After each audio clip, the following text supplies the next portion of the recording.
35 até o 41. Eu lerei, os irmãos acompanhem, por gentileza, na sua Bíblia. Marcos 4, 35 ao 41. Vamos reler essa história e entender o plano de Deus para a nossa vida em meio às tempestades. Aleluia, Senhor. A palavra do Eterno nos diz assim: naquele dia, sendo já tarde, disse-lhe Jesus: passemos para outra margem. E eles, despedindo a multidão, o levaram, assim como estava, no barco, e outros barcos também o seguiam. Ora, levantou-se grande temporal de vento, e as ondas se arremessavam contra o barco, de modo que o mesmo já estava a encher-se de água. E Jesus, estando na popa, dormindo sobre um travesseiro, eles o despertaram e disse-lhe: Mestre, não te importa que pereçamos? E ele, despertando, repreendeu o vento e disse ao mar: acalma-te, emudece. E o vento se aquietou e fez-se grande bonança. Aleluia, Senhor. Então lhe disse: por que sois assim tímidos? Como é que não tendes fé? E eles, possuídos de grande temor, diziam uns aos outros: quem é este que até o mar e o vento lhe obedecem? Oremos todos. Amantíssimo Deus, eterno Pai, Senhor, mais uma vez a sua palavra é proferida, Senhor. Nós lemos, Senhor, e escutaremos agora a sua mensagem, Pai. A sua palavra que produz vida, Senhor. A sua palavra que exorta, a sua palavra que consola, a sua palavra que instrui, ó Senhor. A palavra que não é de homem, mas é divina, Senhor. A palavra do Senhor, meu Pai, que é a manifestação do amor divino para com a sua igreja, Senhor. Que neste momento essa palavra venha cair em nossos corações como uma semente fértil em terra volvida e arada, pronta a receber essa semente. Que essa palavra, ó Senhor, não venha entrar pelo um ouvido e sair pelo outro, mas venha produzir frutos, venha crescer e multiplicar em nossos corações. Que essas lições aqui aprendidas, Senhor, venham ser aplicadas dia a dia em nossa caminhada rumo à Canaã celestial. Esteja conosco, Senhor, é o que nós te pedimos e te agradecemos, ó Eterno Santo de Israel. Amém, graças a Deus. Podemos assentar, meu querido. Parece que quando o tempo muda, ele fica mais frio, nós ficamos um pouquinho mais quietinhos, não é assim?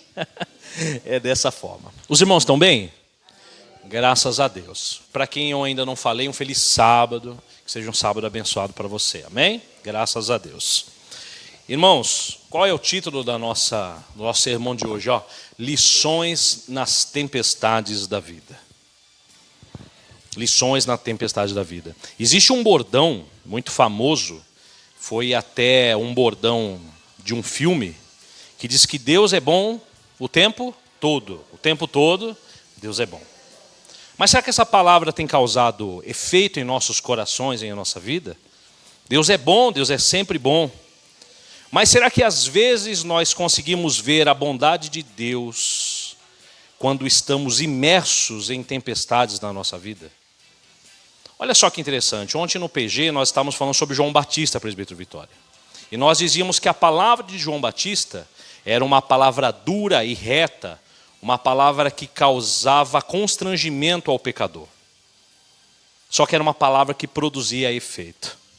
Se nós repararmos na Bíblia, a maior profecia de todos os tempos, ela foi proferida em deserto. Moisés, quando lembrava das suas palavras, das palavras ditas, que convém que levantasse a serpente ali, anunciando e apontando para Jesus Cristo. E João Batista dizendo que estava preparando o caminho para aquele que viria e que batizaria com o Espírito Santo, aquele que era a primazia. Quando nós estamos nos desertos, na escassez das nossas vidas, é quando Deus fala mais acentuadamente conosco. É neste momento. Quem já passou por tempestades na vida? Quem já passou por problemas em que nós pensamos que estamos sozinhos? Uma verdade é fato, irmãos. A vida, ela não é indolor. nós não vamos conseguir passar por nossa vida de maneira que não vamos ser alvejados por algum problema. Nós não passamos pela nossa vida de maneira que nada nos acontece, de maneira incólume. Não, nós não passamos. Nós não vivemos numa redoma de vida. As tempestades, por sua vez, também não anulam a bondade e o amor de Deus na nossa vida. Em meio à tempestade, Deus nos promove paz em meio ao vale. É isso que Deus faz nas nossas vidas. Existe uma história de um livro que eu li, que diz que existia o rei e o seu servo.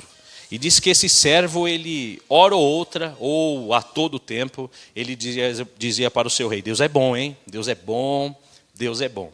E diz que aquilo, com o passar do tempo, já estava irritando aquele rei. Pô, esse camarada fica falando o tempo todo que Deus é bom. Sabe aquele crente chato? Era dessa forma. E diz que um dia, ele acompanhando o seu rei, né, esse servo, em uma caçada, diz que um leão feroz veio, algum tipo de animal, e no meio da briga, da luta, da contenda ali travada, diz que esse rei perdeu um dedo. E diz que depois que ele passou o curativo mais, o servo olhou bem para o olho dele e falou assim: ó, Deus é bom. Foi a gota d'água, presbítero Vitória. Pastor, foi a gota d'água. Diz que ele imediatamente pediu para aquele servo, irmão Brão, fosse preso. Ele falou: não aguento mais. O leão comeu meu dedo, ele está falando que Deus é bom ainda. Dali a alguns dias, diz que ele saiu novamente para uma caçada e diz que ele foi surpreendido por uma tribo de canibais. Uma tribo. E diz que essa tribo ia sacrificar ele em nome do seu Deus. E diz que quando iam sacrificar, olharam para a mão dele e falavam: não, esse não pode porque ele é imperfeito. Pode soltar ele e mandar embora. Diz que ele foi correndo, imagino muito feliz, né, da vida, né? Se salvou, né, gente? Muito feliz. E diz que quando ele chegou ali, mandou soltar o servo dele e falou assim: ó, você estava certo, hein? Deus é bom. Mas eu ainda tenho uma dúvida. Por que você está falando que Deus é bom se eu mandei te prender? Ele falou: porque se eu estivesse com você, meu Deus não inteiro, é eu que seria sacrificado. Muitas coisas que acontecem na nossa vida são para nos precaver de coisas piores. Todas as tempestades e desertos que nós passamos, eles são pedagógicos na nossa vida. Eles nos ensinam lições importantes. O que aconteceu aqui é algo tão contemporâneo, algo tão aplicável nas nossas vidas, porque se nós estamos passando por uma tempestade, nós vamos tirar lições. Daí você vai falar: irmão Jacó, mas eu não estou, eu estou bem. Eles também estavam antes da tempestade. Nós temos que nos precaver, nós como cristãos temos que estar preparados para essas mesmas. Uma das primeiras coisas que nós temos que entender é que as tempestades na nossa vida, elas são inesperadas. Acontece de uma hora para outra. É assim que acontece. Diz que Jesus, após estar ensinando várias parábolas ao povo, exaurido já de ter falado tanto, exausto de ter cumprido a sua missão, entrou no barco e disse: vamos para outra margem. Vamos para outra margem. E diz que ele se recolheu à popa do barco e por cima de um travesseiro começou a dormir. E diz que nesse momento, inesperadamente, aconteceu uma tempestade. Um dia de calor intenso, talvez, um dia de sol a pino, foi transformado em uma terrível e tenebrosa tempestade. As coisas acontecem assim na nossa vida. Sabe quando a gente está com medo? Esses dias eu falei isso para o pastor Zenilson. Falei: às vezes nós ficamos assustados porque tudo vai bem, né? Tudo está bem. Alguma coisa está para preceder, alguma coisa acontece. Mas isso também não é saudável, irmão. Se tudo está bem na sua vida, louve a Deus. Se tudo está mal, louve a Deus também. Mas as tempestades na nossa vida, elas acontecem de maneira inesperada. Quando nós analisamos as questões geográficas do Mar da Galileia, que na verdade era um lago de 21 quilômetros por 14 quilômetros, ele é cercado por 3 grandes montes, 2 maiores ainda, o Monte Hermon e o Monte Golã. E o Monte Hermon, ele é coberto por neve. E alguns períodos do ano, diz que os ventos do Monte Hermon, que passam por aquela neve descem e são encurralados pelas outras montanhas e atingem ali o mar da Galileia, causando, umas tempestades terríveis durante o dia. De repente, um dia que está calmo e tranquilo, aquele vento desce e aquele mar todo é embravecido. As coisas acontecem de repente. De repente na nossa vida é um acidente, de repente é um desemprego, de repente o problema bate à nossa porta, de repente a angústia assola o nosso coração. Cabe a nós estarmos preparados para tudo isso.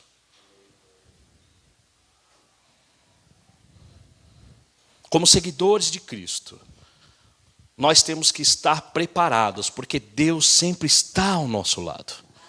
Como seguidores de Cristo, as tempestades não devem ser maiores do que a nossa fé. Como seguidores de Cristo, os trovões e os raios das tempestades que nos atingem inesperadamente não devem nos causar medo, não devem nos causar espanto, mas deve ser um prenúncio da manifestação de Deus na nossa vida. Aleluias! E olha que interessante, um livro de John Healy diz que ele citava ali que os discípulos eles estavam ouvindo o mestre, eles estavam fazendo a vontade do mestre, eles estavam realizando a obra junto com Jesus, conforme a vontade de Jesus, e isso não eximiu eles de ter passado por tempestades. Às vezes, erroneamente, nós achamos que por fazer a obra de Deus, nada ruim vai nos acontecer. Nós não somos merecedores de coisas ruins. Mas não é assim que nós aprendemos aqui nesse trecho da palavra de Deus. Outro fato interessante é que as tempestades na nossa vida, elas são tempestades perigosas. Se não fosse tempestade perigosa, seria uma pequena garoa, não é isso? Elas vão e atentam contra a nossa vida.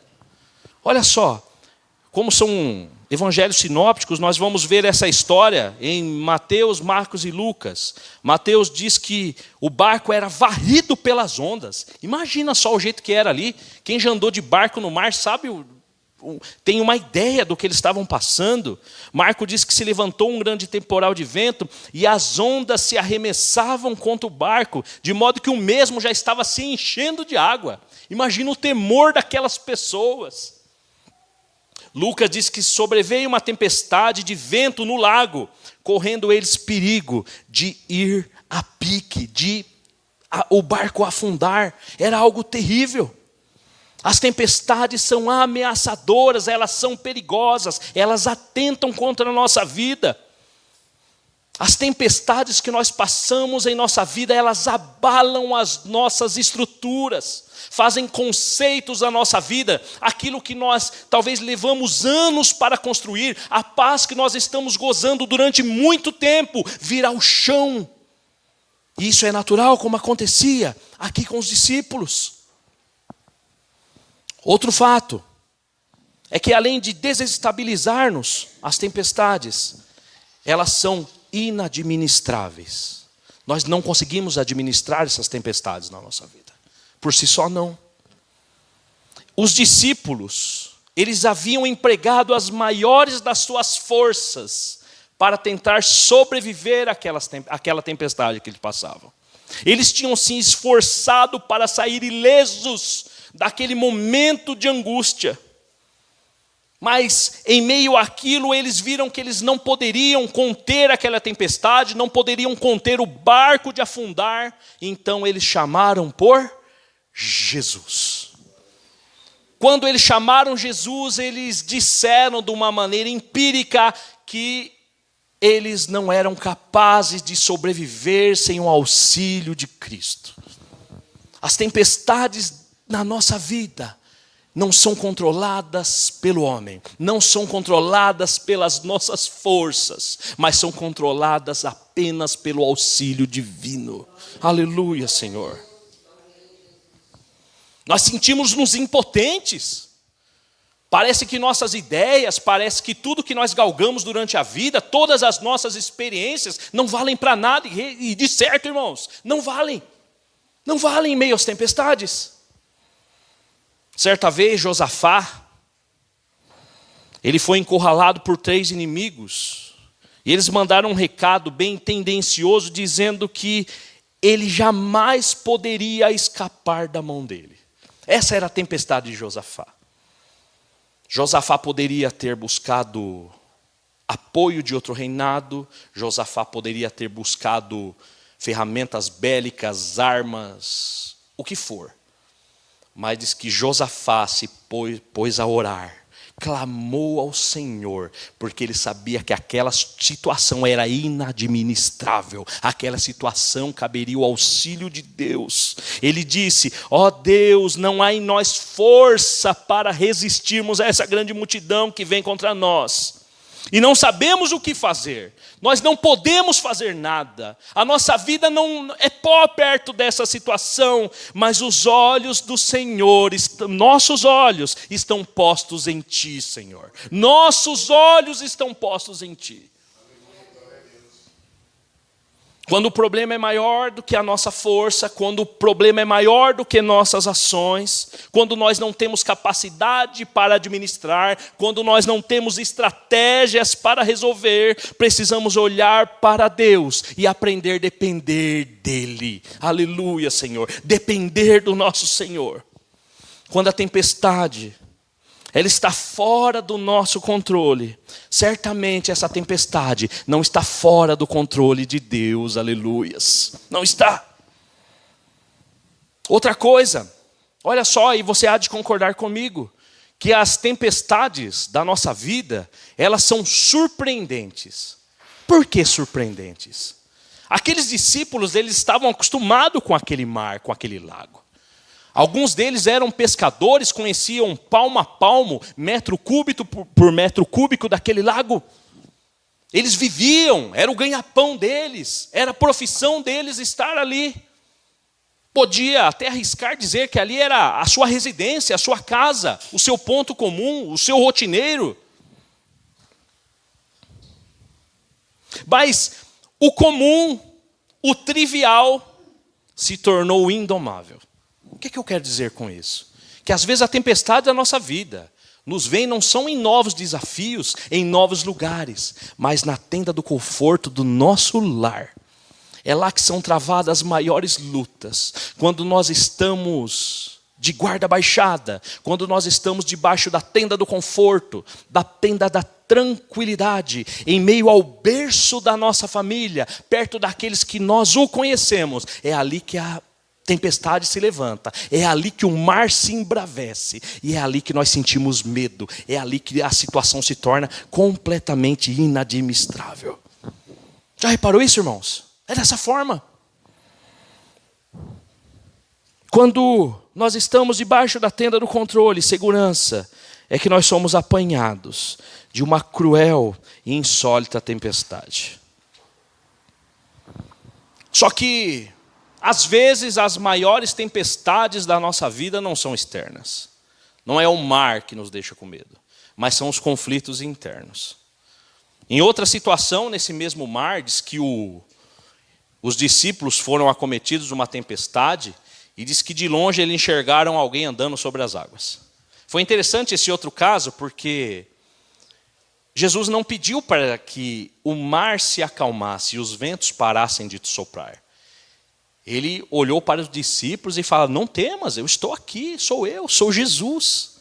E dessa vez, dessa situação que nós lemos, ele fez ao contrário, ele pediu para que o mar e o vento parassem. Por qual motivo?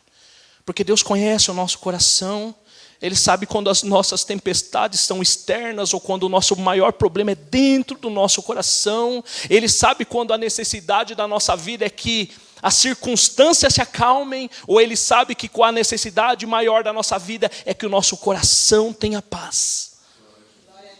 Muitas vezes em meio à tempestade, meu irmão, Deus não vai pedir para que o vento cesse, para que o mar não fique mais bravo, se acalme, mas Ele vai acalmar o seu coração, Ele vai trazer paz em meio à tempestade, e ainda mais Ele vai dizer: vem e ande sobre as águas, aleluias. E canta a lavassúria, Senhor, Santo Deus, Santo, Santo, Santo é o Senhor. Temos que depender mais de Deus, temos que confiar no beneplácito da sua graça, temos que confiar mais nas mãos poderosas do nosso Senhor, que Ele está no timão da nossa vida, que Ele está no controle do nosso destino, que Ele está no futuro da nossa igreja, aleluia. Santo é o Senhor. Jonas, aleluias, santo Deus. Ele enfrentou uma tempestade pela desobediência. E é interessante que os discípulos não estavam desobedecendo. E aí nós começamos a entender um ponto sério dos conflitos que eles tinham e do que faziam eles ter tanto medo. Como conciliar a obediência de Cristo em meio à tempestade? Como conciliar? Os discípulos, eles entraram no barco por ordem de quem? Por ordem de Jesus. Jesus ordenou que eles entrassem naquele barco. Só que eles enfrentariam uma tempestade. Eles estavam no centro da vontade de Deus. Eles haviam obedecido o Senhor Jesus Cristo. Eles estavam aonde Jesus mandou que eles estivessem. Estavam fazendo o que Jesus mandou que eles fizessem. Indo para onde Jesus ordenou que eles fossem. E mesmo assim enfrentaram uma terrível tempestade. Jonas, como eu disse, ele enfrentou uma tempestade por desobediência. E esses discípulos estavam enfrentando uma tempestade, porque Jesus assim quis. Você tem enfrentado tempestade na sua vida, meu irmão? Tem? Você tem obedecido os mandamentos do Senhor? Você tem cultuado? Você tem se devocionado ao Senhor? Você tem buscado a sua palavra? A palavra de Deus diz que isso não nos exime de tempestades na nossa vida. Sabe por quê? Porque o céu ainda não é aqui. Talvez essa confusão dos discípulos, mas Jesus pediu para que nós estivéssemos aqui, nós vamos morrer. É uma confusão que às vezes está na nossa mente também. Estou obedecendo, estou trabalhando, estou fazendo, e mesmo assim eu passo por momentos difíceis. Mas não é dessa forma que Deus trabalha. Há momentos que nós sofremos porque realmente nós estamos na contramão do mundo, e é isso que Deus quer para a nossa vida. Nós somos sal e luz e nós temos que ser diferentes. Nós estamos debaixo da proteção de Deus quando nós obedecemos o seu nome. E é dessa forma que Deus trabalha. Outro conflito interno dos discípulos era conciliar a tempestade com a presença de Jesus. Olha só, o fato de Jesus estar conosco não nos poupa de tempestades. O fato da sua presença, do seu Espírito estar mais próximo do que as nossas próprias vestes, não nos exime de passar por momentos ruins. Nós não vivemos dentro de uma redoma. Jesus, ele não foi numa festa de casamento? Foi. E mesmo assim faltou o quê? Vinho. A nossa vida é dessa forma. Jesus trabalha conforme o seu querer. Jesus passou o dia inteiro ensinando para aqueles seus discípulos as palavras do reino. Mas agora, sabe o que viria? Uma lição prática, uma avaliação prática para a vida de todos aqueles discípulos. Todas as tempestades da nossa vida são tempestades pedagógicas, algo que nos ensinam, instruções valiosíssimas, que nos fortalecem, que enrijece a nossa fé, que abala nossas estruturas, mas que faz nós nos crescermos em fé e sabedoria do Senhor. Aleluias. Aleluia, Senhor. Jesus sabia da tempestade. Jesus sabia que aquilo iria acontecer e queria pôr em prática todos os ensinamentos dados ao seu discípulo. Outra coisa difícil de entender, aqueles discípulos dificilmente entenderiam, é que conciliar a tempestade com o sono de Jesus. Fazemos a vontade dele, estamos do lado dele e nosso mestre dorme. Talvez o maior drama dos discípulos não tenha sido a tempestade nem esses outros pontos que nós citamos, mas o fato de Jesus estar dormindo. uma posição completamente contrária do que deveria estar sendo supostamente acontecendo. A hora do maior aperto dos discípulos, a hora que eles precisavam mais do afago de Jesus, a hora que eles precisavam mais da manifestação poderosa do Senhor, o Senhor estava posto por cima de um travesseiro descansando. Às vezes nós temos essa sensação, não temos? De que a nossa vida parece que a nossa vida vai a pique. Parece que a nossa situação é irresoluta. Parece que nunca vai acabar, ela é infinita. E nós clamamos ao Senhor anos afora por alguma situação. E às vezes parece que o Senhor está de ouvido tampado, parece que o Senhor não está olhando para o seu servo. E ainda mais forte, parece que o Senhor está dormindo e não enxerga a nossa necessidade. Mas a Bíblia fala que aquele que não dormita, ele também não dorme. Deus olha para o seu povo. O seu olhar está fixado na necessidade de cada um dos teus servos. Aleluias. Parece que ele não está atento aos dramas na nossa vida. E isso nos gera uma angústia muito grande. Porque nós não sabemos lidar com a espera. Porque parece que nós priorizamos e nós queremos ser servos do Deus de já e não ser servos do Deus que instrui, do Deus que ensina e do Deus que faz crescer em meio ao sofrimento. Hoje a nossa vida, devido ao pluralismo da sociedade, quer tudo para agora. Nós queremos resultados, nós queremos que nosso objetivo seja alcançado, nós queremos tudo para agora, mas tudo depende do tempo de Deus, e o tempo estabelecido para a sua bênção é estabelecido por Deus. Antes disso, cresça na graça e no conhecimento do Senhor. Saiba que quando parece que o Senhor está dormindo, ou quando Ele está ausente, Ele está cuidando de você, Ele está instruindo a minha e a sua vida, Ele está nos fazendo crescer e nos fortalecer. E canta alabaçube, Senhor. Santo Deus. Santo, santo é o Senhor, aleluias. Ao reparar nesse texto também, irmãos, nós vamos concluir que esse texto ele é regido por 3 perguntas. 2 perguntas do nosso Salvador e uma pergunta entre ou para com os discípulos. Ele é regido por 3 perguntas. A primeira pergunta está no verso 38, que diz assim: E Jesus estava na popa dormindo sobre o travesseiro, eles os despertaram e disseram: Mestre, não te importa que nós pereçamos? Aí está a primeira pergunta. Essa pergunta dos discípulos, ela nasceu no ventre de uma grande crise deles, não nasceu? Foi no meio de algo angustiante deles. Só que se nós analisarmos essa pergunta dos discípulos, ela tem um tom de censura. Elas estavam querendo repreender o Senhor Jesus. Você não se importa que a gente vai morrer? Você está aí dormindo? Só faltou completar a frase dessa forma. Não é assim? Olha que eles estavam imputando culpa a Jesus. Estavam imputando desconsideração a Jesus. Olha que censura gravíssima. Essa pergunta ela tem um tom de censura, um tom de crítica. E muitas vezes é o que nós sentimos. Nos parece que nós fomos abandonados, que nós fomos deixados, que nós fomos orfanados. Esse dia um amigo meu falou assim, olha, Jacó, faltou pouco eu orar e falar para o Senhor que eu ia pôr um prazo para alguma coisa acontecer. Como se nós tivéssemos poder para isso. Às vezes nós queremos censurar Jesus. Senhor Jesus, o Senhor não está vendo a minha situação?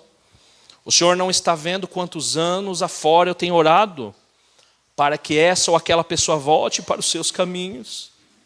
Há quantos anos, Senhor, eu tenho orado para que essa situação se resolva, para que meu ministério cresça, para que eu tenha paz, para que meu casamento seja fortalecido, para que uma porta se abra?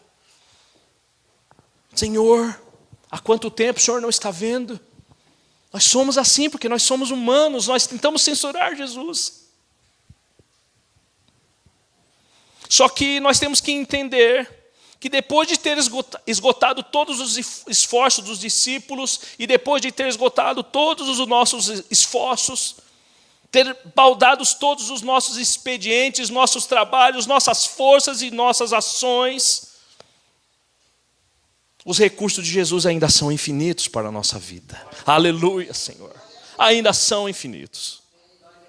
Essa pergunta, mestre, não te importa que pereçamos, ela evidencia que eles tinham medo da tempestade. Os problemas nos causam medo. A tempestade, ela provoca um medo imenso na nossa vida. Ela é maior do que nós. Ela abala, como eu já disse, as nossas estruturas. Só que parece que é mais difícil eu reclamar de Deus do que depositar confiança no controle divino. Parece que é mais fácil eu chorar e titubear do que falar: Senhor, eu sei que o Senhor está no timão da minha vida. O medo, irmãos, é algo muito perigoso. O medo tem tirado pessoas da igreja. O medo tem destruído famílias. O medo, ele nos congela e é algo muito perigoso. O medo, ele nos declina. Ele faz com que nós ficamos cabisbaixos, sem ação. O medo, ele te imobiliza. Ele faz com que você não avance, com que você não dê o próximo passo. E ainda mais, que você não conquiste aquilo que Deus tem para a sua vida. O medo, ele é a antessala da ansiedade. E a ansiedade é um grande mal. A ansiedade, além de nos congelar, ela nos estrangula. Ela aperta o nosso coração, nos traz sofrimento. Faz com que a nossa fé puxe para um lado, o lado de Cristo, e que as circunstâncias nos puxem para o medo, para o declínio e para o congelamento. A ansiedade, antecedida, aliás, posterior ao medo, traz a nossa mente a um lapso, assim como um barco que está indo a pique em meio à tempestade. Algo que aprendemos com essa pergunta: mestre, não te importa que pereçamos, é que esse grito, ele evidencia um pouco de fé deles. Não é ou não? Se eles não acreditassem em Jesus, se ele realmente no fundo do seu coração, eles pensassem que Jesus não estava nem aí para eles, eles não teriam chamado o seu mestre. Sabe o que nos mostra? Que às vezes nós estamos passando por dificuldades, problemas, nós estamos questionando, estamos criticando e talvez censurando Deus. Mas que ao fechar os olhos nós colhemos lá no fundo no nosso coração um pouquinho de fé desse tamanho e conseguimos reunir forças e clamar ao nosso Senhor. Aleluia, Senhor Jesus. Se os discípulos estivessem completamente sem fé, eles não teriam apelado a Jesus. Eles não teriam chamado o seu mestre. Eles não teriam pedido para Jesus salvá-los. Quantas vezes nessas horas também nós voltamos para Deus? Por quê? Porque nós lembramos da sua palavra. Já aconteceu isso com você? Às vezes você está triste, você está desolado, você pensa que Deus está dormindo e você se lembra de algo que você escutou no culto, de algo que você leu, ou de alguma mensagem que alguém te passou dizendo: eis que eu estarei convosco todos os dias da sua vida. A palavra do Senhor é como uma semente. Às vezes ela cai ali num solo do nosso coração que não produz fruto na hora. Só que as tempestades, elas trazem águas. E de repente essa semente da palavra começa a brotar no nosso coração. A semente da fé, a semente da confiança, da plena confiança no controle divino. E nós lembramos de uma palavra, assim como eles lembraram de Jesus, das palavras do Mestre. Talvez eles lembraram que Jesus havia o chamado, que Jesus estava preparando eles para uma obra maior. E eles resolveram clamar ao Senhor Jesus. Aleluia, Senhor.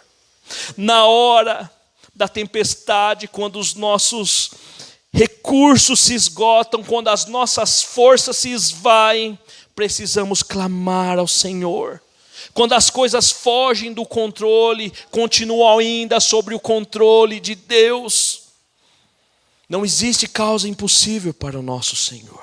Não existe. Algo que nós aprendemos sobre essa pergunta dos discípulos é que mostra uma fé deficiente, algo que nós temos que procurar não ter. Se os discípulos tivessem uma fé madura, se eles tivessem passado numa prova prática na qual Jesus estava abordando, eles não teriam entrado em pânico com o Senhor. Não teriam entrado em pânico. A causa do desespero daqueles discípulos, como eu já disse, não era a tempestade, mas era a falta de fé, era a incredulidade. Jesus, quando estava descansando, estava mostrando para eles a forma que eles deveriam agir diante de uma tempestade. Descanse. Eu tenho cuidado de você, eu estou ao seu lado.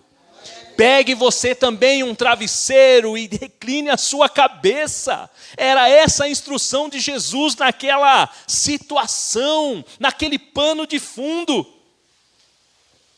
O perigo maior que eles estavam enfrentando não era a tempestade, mas era a incredulidade que ainda vivia em seus corações. Dormindo, Jesus sabia da tempestade. Jesus dormindo sabia da necessidade deles. E no silêncio de Deus, Deus contempla. No silêncio de Deus, a sua providência ainda é onipotente na sua vida. No silêncio de Deus, Deus ainda fala contigo. No silêncio de Deus, Deus ainda cuida de você.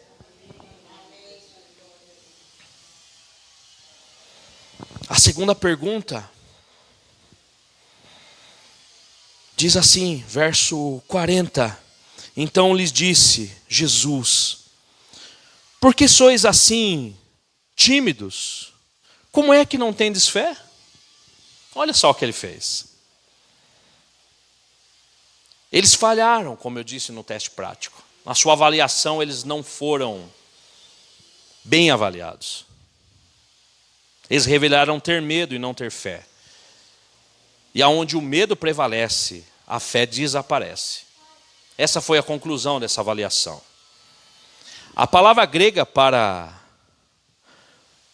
medo, nessa parte que ele trata como timidez, ela é deiloi, que significa um medo covarde. Eles estavam covardes em meio àquela situação.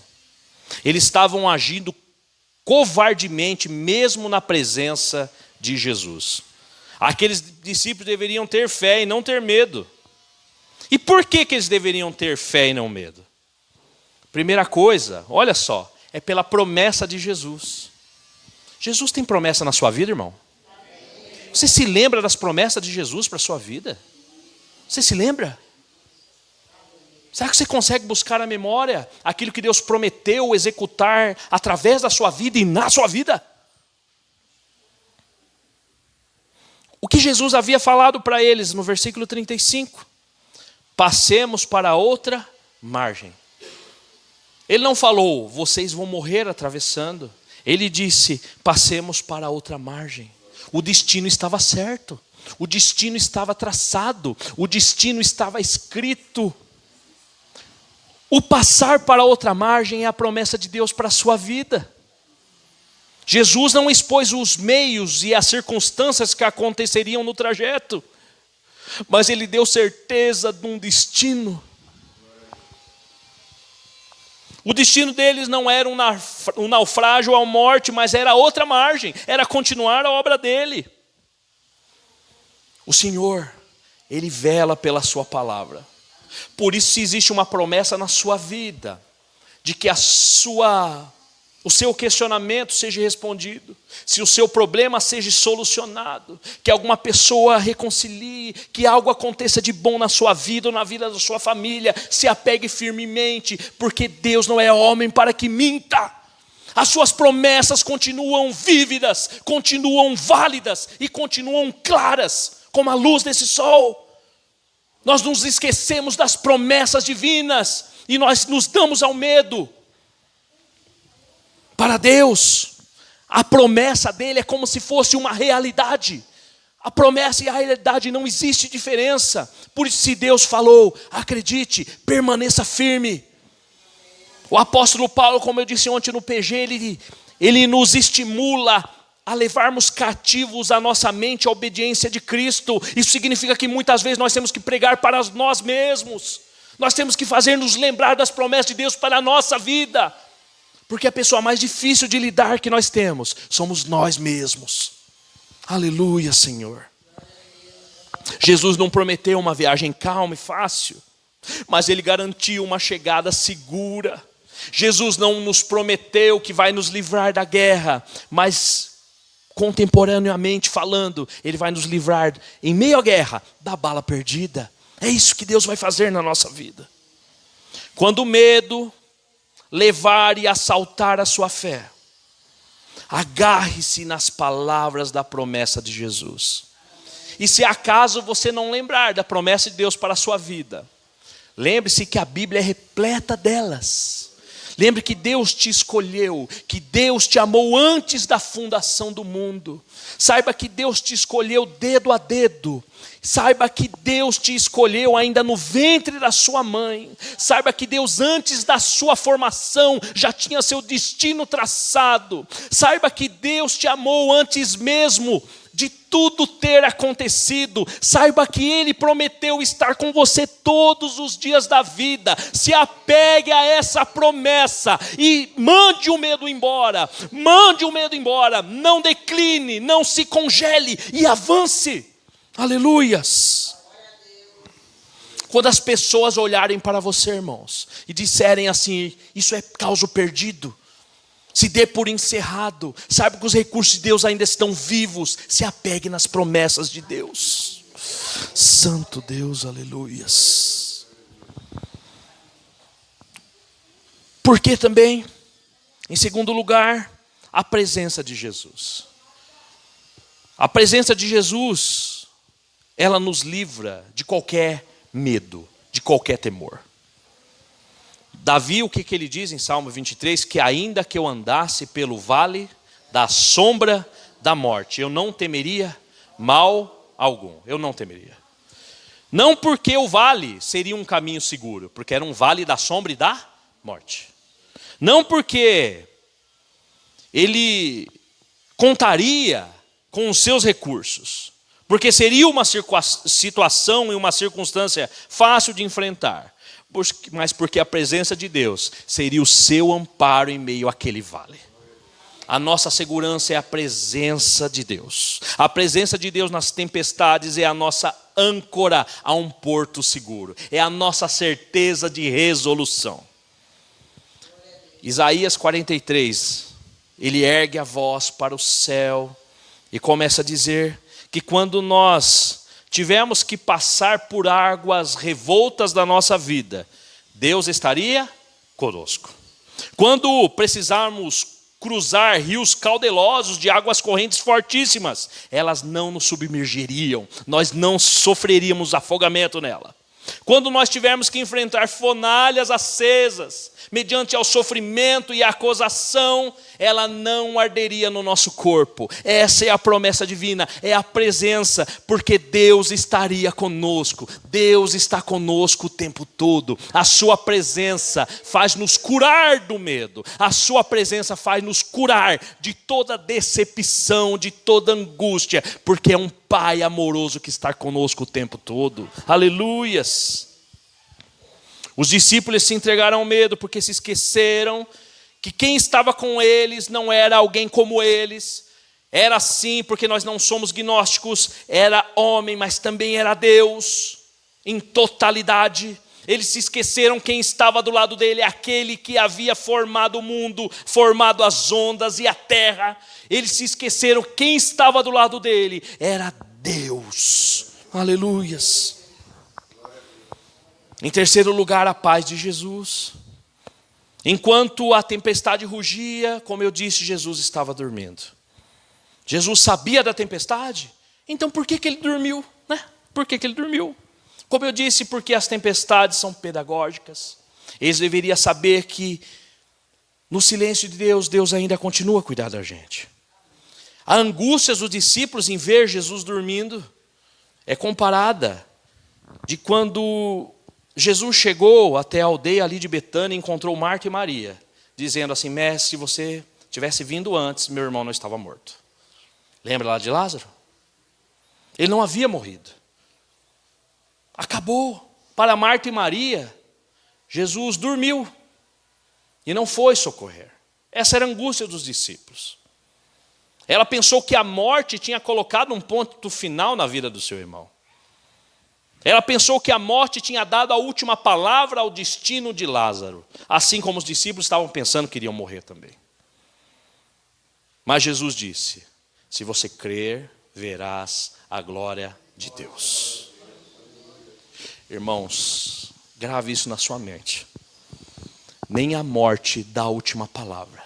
O Senhor é o Deus da vida.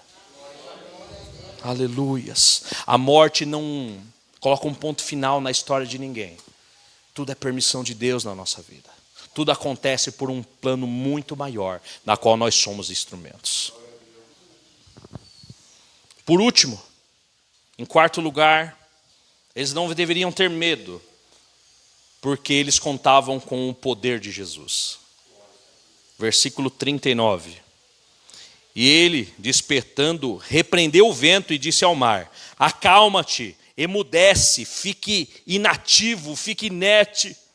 E o vento se aquietou e fez-se grande bonança. Que coisa maravilhosa. Aqueles que estavam no barco com os discípulos, aquele que estava no barco com os discípulos, era o Criador da natureza. Ele tinha o domínio sobre as leis da natureza. Tudo estava no seu controle, o universo está sobre a base da sua mão. Nós nos esquecemos às vezes disso. A natureza ouve a sua voz e ela se emudece. Nós seguimos ao Senhor que tem autoridade sobre o céu e sobre a terra, e não existe problema que não está sob o controle dele. Desde uma folha que cai de uma árvore, do nosso fio de cabelo, até as situações mais convexas, as situações mais difíceis do mundo. Ele é o Deus que traz todos os reinados, presidências e majestades por nulidade. Nada é comparado à sua majestade. Ele criou todas as forças e tudo que existe no mundo através da sua palavra. Esse é o nosso Deus. Se eles tivessem lembrado e confiado no poder de Jesus Cristo, eles não teriam medo. O livro de Marcos, eu acho tão maravilhoso que ele insere os registros aqui da tempestade e mais 3 registros à frente, mostrando sobre, enaltecendo sobre o poder divino para com o povo, para o poder divino para com os seus. No capítulo 4, como nós lemos, ele mostra que ele tem poder sobre as leis da natureza, pedindo para que o vento cesse e que a tempestade se emudece. No capítulo 5, diz que quando ele passou para a outra margem, ele encontrou ali um gadareno e expulsou nada mais, nada menos do que 6.000 demônios dele, mostrando que ele tem poder sobre os demônios também. Ainda no capítulo 5, ele encontra uma mulher que sofria 12 anos de uma hemorragia intensa, que coloca as mãos, que toca nas suas vestes e é curada, mostrando que ele tem controle pela enfermidade. Ainda no capítulo 5, ele vai até a casa de Jairo, encontra a sua filha que estava morta e lhe produz vida. Esse é o poder de Deus. Ele tem poder sobre a natureza, ele tem poder sobre toda a potestade, ele tem poder sobre a doença, ele tem poder sobre a morte, porque Deus é a vida. Ele tem todo o poder. Precisamos olhar para a sua palavra e nos apropriarmos que somos figuras de Deus, que somos povos escolhidos por Ele. A última pergunta, concluindo, irmãos. Os discípulos, eu imagino eles ali com os olhos esbugalados, estatelados, com as suas roupas molhadas, aquela tempestade havia acabado. Eles estavam perplexos. E eles disseram uns aos outros: quem é este que até o vento e o mar lhe obedecem? O medo covarde agora, ele até pelo grego mudou a palavra. Não é mais um medo covarde, mas um medo, um temor de obediência. Eles caíram por si que Deus era Deus, que Deus havia agido na sua vida. Isso nos mostra que nós aprendemos muito mais em tempestade do que em dias de bonança. Muito mais, por isso não reclame. Os discípulos estavam com medo, aqueles discípulos que estavam com medo da tempestade. Agora eles estavam cheios de temor diante da majestade daquele que controla todas as leis da natureza. Imagina que bênção. Irmão, já reparou que depois de longos períodos de luta, de longos períodos de joelho dobrado pedindo alguma coisa, quando nós conquistamos, nós ficamos perplexos com a majestade do Senhor. Ficamos perplexos com o cuidado divino. Aleluias. Significa temor reverente. Eles passaram a ter uma fé real e não uma fé experimental. Eles passaram a ter uma experiência com Jesus Cristo, uma a mais ainda, do que apenas ler e entender o que Jesus estava falando. A tempestade, ela veio com um propósito, assim como é na nossa vida. Mostrar que o mesmo Jesus que anunciava o reino, que o mesmo Jesus na qual pronunciava as palavras e trazia ensino, era um Deus que tinha majestade, era o Deus que cumpriria a palavra, é um Deus que tem todo o poder. Aleluia, Senhor. O medo cedeu lugar a uma convicta fé. Abriu espaço para brotar o temor na vida daqueles discípulos. O medo covarde foi desvencilhado e agora aqueles discípulos são tomados por um temor obediente. Encerrando aqui, irmãos. As tempestades da nossa vida, elas são pedagógicas. Elas nos trazem temor. As tempestades das nossas vidas, elas fazem nos lembrar da majestade divina. Elas nos aprisionam e nos levam à obediência de Cristo. Por isso, se você está bem, se prepare. Se você está numa tempestade, saiba que Deus está no controle. E acima de tudo, não tenha medo. Irmãos, eu gostaria de orar com você nesse momento. Santo é o Senhor.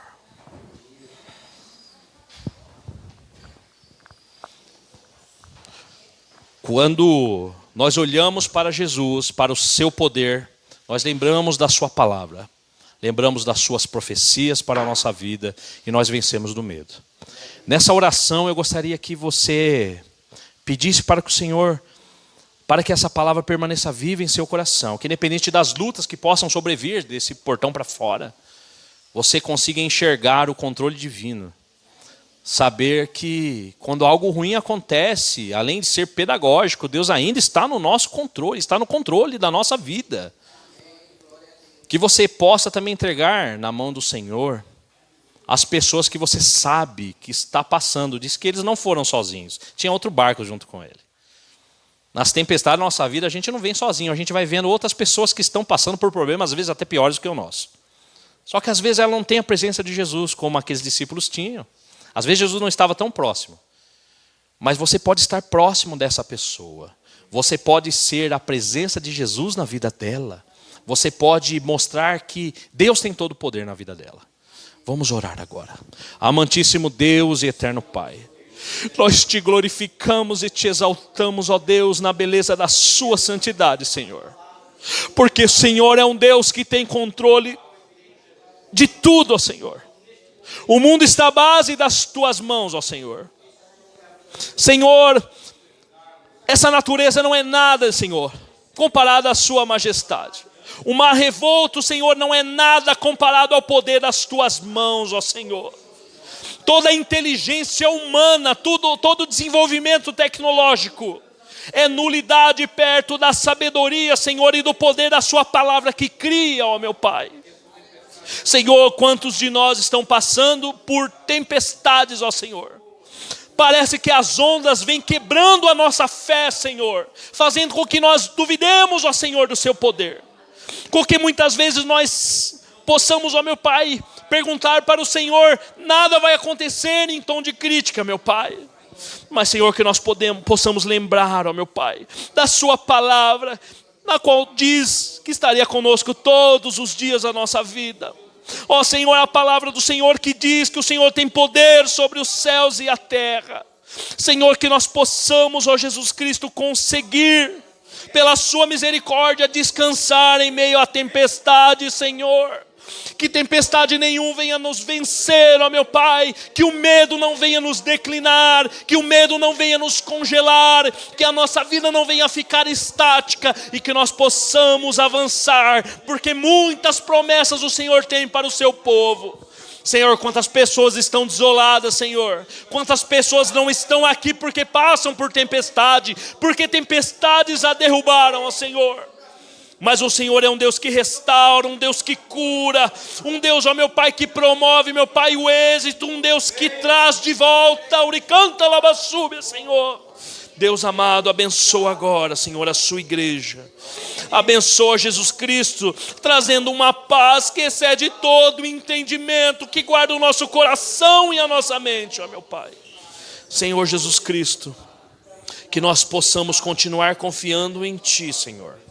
Fomenta em nós, Senhor, o desejo da sua palavra. Fomenta em nós, Senhor Jesus Cristo, o desejo de compreender a sua palavra. E que a sua palavra possa, Senhor, continuar trazendo vida aos nossos corações. A sua igreja, Senhor. Somos o seu povo, igreja sua. Aleluia, Senhor. Louvado, engrandecido seja o seu nome. Eu agradeço a oportunidade em nome de Jesus. Se aproprie dessa palavra, se alimente da palavra de Deus e viva o milagre de Deus na sua vida. Amém? Eu passo a palavra para